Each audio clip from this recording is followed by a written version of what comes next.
استعرض التاريخ منذ بعثة محمد صلى الله عليه وسلم.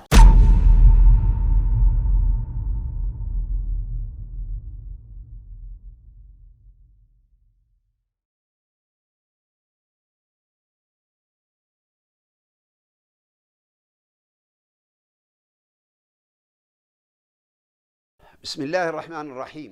الحمد لله رب العالمین و صلات بسم الله الرحمن الرحیم. ستایش بر الله پروردگار عالمیان را، درود و سلام بر سید پیغمبران محمد، عائله ایشان و تمام صحابگانشان. ما شما را با سلام اسلامی مبارکباد میگوییم. السلام علیکم و رحمت الله و برکاته. في لقاء جديد مع قضية من قضايا التي يجب أن تأخذ برای ما مهم است که با شما مسئله را بررسی نماییم که برای مسلمانان، خصوصا عالمان و کسانی که آدمان را به الله متعال دعوت میکنند باید نگران کننده باشد.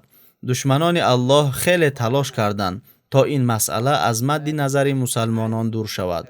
آنها این عمل را برای آن انجام می‌دهند که مسلمانان را از حل حقیقی معماهایشان که به امت اسلامی ضرر جدی می‌رساند به دیگر سو کشند. بعث فينا محمدا صلى الله عليه وسلم وكان خاتما. الله متعال محمد صلی الله علیه و سلم را که مهر همه نبیان و رسولان پیشین بودند به ما فرستاد. اینچنین الله متعال به محمد صلی الله علیه و سلم شریعت را نازل کرد. در این شریعت حل همه معماهایی که در حیات مسلمانان به وجود می آیند موجود است. الله تعالی در قرآن به ما فرمود: امروز من دینتان را برایتان مکمل ساختم، نعمتم را بر شما به اتمام رسانیدم و اسلام را برای شما همچون دین انتخاب نمودم. ورضيت لكم الإسلام دينا. إذن الشريعة كاملة ولا يصح.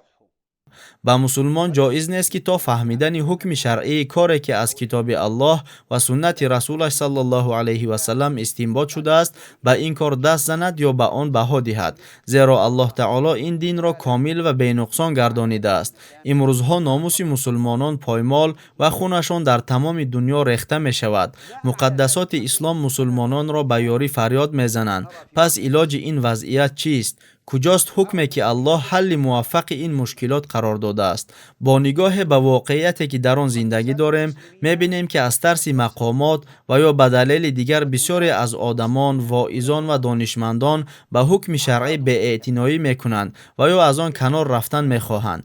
آنها این کار را برای آن می‌کنند که رژیم‌ها آنها را برای این جزا ندهند. ما می‌دانیم که دولت ساختار اجراییه است. این ساختار از مؤسسه‌های عبارت است که وظیفه‌شان اجرای منفعت‌های آدمان است. ارتش دولت نیز وظیفه معین دارد.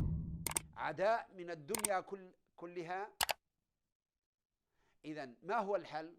اگر دولت‌ها ادعا کنند که بر قلمرو و مقدسات خود حکمرانی می‌کنند و برای حفظ جان مردم، ناموس آنها و تأمین امنیت مسلمانان تشکیل شدند، پس آنها باید هنگام حمله دشمن لشکرها را به حرکت آورند. برای این دولت‌ها باید طبیعی باشد که برای مقاومت به آنهایی که به امنیت مردم تهدید می‌کنند، خون مسلمانان را می‌ریزند و مقدسات آنها را تحقیر می‌کنند، لشکرها را به کار برند. اما متاسفانه در زمان کنونی ما نمی‌بینیم که دولت‌هایی که مسلمانان در آن زندگی دارند این طور رفتار کنند. ما نمی‌بینیم که لشکرهای ما برای حل مشکلات مسلمانان بیرون آیند. ارتش‌ها برای حل این معماها مسئولند. آنها برای عاقبت‌های حفظ سرزمین، جانها و مقدسات مسلمانان مسئولند. اما چرا ارتش‌ها امروز وظیفه خود را اجرا نمی‌کنند؟ این از آن سبب روی می‌دهد که در زمان ما نقش این ارتش‌ها گویا دیگر شده باشد. چرا نقش آنها تغییر یافت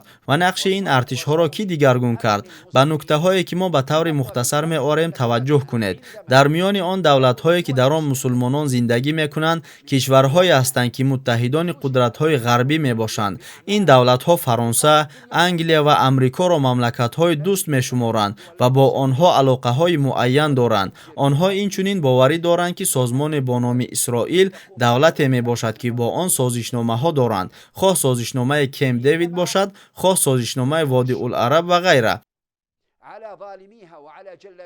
ҳамин тавр барои ин кишварҳо Фаронсаву Бритониё давлатҳои дӯстанд. Амрико барои онҳо муттаҳид аст ва яҳудиёнро касоне медонанд, ки бо онҳо паймон бастаанд. Аз ин рӯ ин давлатҳо чунин намеҳисобанд, ки барои онҳо душмани берунӣ мавҷуд аст. Пас саволи табиие ба миён меояд, ки чаро ба онҳо артиш лозим аст. Агар давлатҳои империалистӣ аз ҳукмдорони мамлакатҳое, ки мо дар он зиндагӣ дорем, талаб кунанд, ки артишҳои худро барои иҷрои вазифаҳои муайян дар ин ё он қитъаи кураи замин сафарбар намоянд, мо мебинем, ки чӣ тавр ин ҳокимон артиши худро сафарбар намуда, онро ба артиши кирояи империалистон табдил медиҳанд, то ин артиш вазифаҳои гузоштаи ташкилотҳои ҷаҳониро ба монанди Созмони Милали Муттаҳид ва ғайра иҷро кунад. Вақте ки халқҳои кишварҳои исломӣ бар зидди ҷаллодон ва золимон ба инқилоб бармехезанд, ҳокимони кишварҳоямон бо ғарб иттифоқ баста ба муқобили халқҳои худ ҷанги бераҳмона мебаранд. Бубинед, ки дар Яман чӣ мегузарад. Артишҳои сарзаминҳои исломӣ сӯи он равона шуданд. Дар Шом чӣ ҳодиса рӯй медиҳад? Халабонҳо тайёраҳои худро барои ҳуҷум ба Шом аз кишварҳои исломӣ ба ҳаво хезонданд.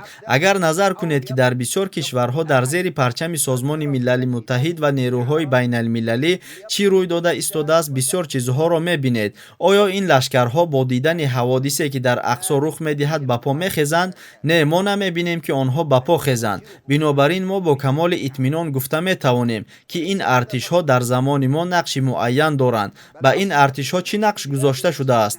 Ин артишҳо барои кироя ташкил карда шудаанд. Афсарону сарбозҳо рағбати сахт доранд, ки ба хидмати ҳарбии шартномавӣ гузаранд, то аз нонрезаҳои дастархони ҳокимон баҳраманд шаванд. Ин ҳокимони ин кишварҳо дар навбати худ бар ивази сафарбаркунии артишҳояшон пули хеле зиёд мегиранд. Ин давлатҳо артиши худро бар ивази кирояпулӣ ба қарз медиҳанд. Аммо имрӯз ин нақши ягонаи ин артишҳо нест. Барои ҳокимон онҳо ба лоиҳаҳои сармоягузорӣ табдил шудаанд. Онҳо ба қувваи зарбазананда, ба тозиёнае, ки намешунавад, намебинад ва фикр намекунад, мубаддал гаштаанд. Ҳамин ки ба онҳо фалон ҷоро гулӯлаборон кунед гуфта шавад, фавран ин корро мекунанд. Онҳо дарк намекунанд, ки аз ҷиҳати дин, ақида ва имон чӣ вазифа доранд. Мо ин суханонро барои он намегӯем, ки аз артиши мусулмонон ноумед шудаем. Мо ин суханонро мегӯем, зеро артиш мисли бисёр чизҳои дигар аз дасти мусулмонон кашида гирифта шуд. Аз ин рӯ мо ба артиши мусулмонон муроҷиат намуда мегӯем: шумо фарзандони уммати исломӣ ҳастед, шумо ҳомиёни дину номус ҳастед, шумо касоне ҳастед, ки Аллоҳи мутаол ин амали бузургро ба дӯшашон вогузор кардааст. ҳифзи ҷони мусалмонон ва муқаддасоти онҳо амонате аст, ки ба шумо супурда шудааст. мо медонем, ки шумо ба ақидаи исломӣ имон доред ва мо низ бовар дорем, ки шуморо ба сӯи худ бармегардонем, чунон ки бо изни Аллоҳ ба зудӣ давлати хилофатро бармегардонем. Ассаламу алайкум ва раҳматуллоҳи ва баракатуҳ.